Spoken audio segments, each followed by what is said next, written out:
Buenas mga inaldaw. Mayang adlaw. Mga bigyan. Naimbog nga adaw ganyan. Magandang araw! Paano nga ba natin mapapahalagaan at matatangkilik ang ating sariling wika? Halina at alamin ang kahalagaan ng pagtangkilik sa ating sarili. Sa henerasyon natin ngayon, maraming salita ang nabago at napalitan. Tulad ng Charis, Omsim, Etmalu, Ermat, Erpa.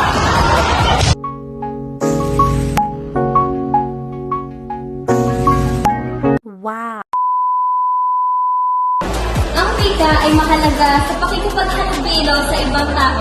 Kaya mahalaga na gamitin natin ang ating sariling wika sa ating pang-araw-araw na pamumuno. Pagpapanatili ng paggamit ng ating panahon ay makakatulong sa lahat.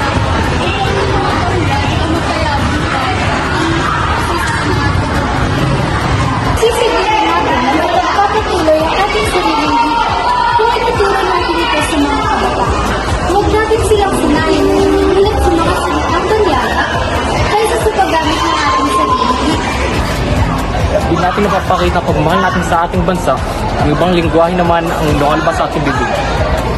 Bilang isang Pilipino, ipagmalaki natin ang wikang Pilipino dahil ito ay hindi lamang basta wika. Ito ay simbolo at identidad natin bilang isang taga-Pilipinas. Piliin mo rin ang ating wika, magkainukano kapampangan, waray Cebuano at Ilonggo, kaya man ang bigay, piliin mo ang ating wika.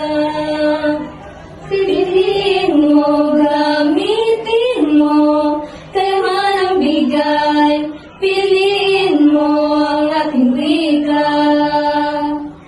Piliin mo rin ang ating wika, Pangasinense at Maranao. Piliin mo,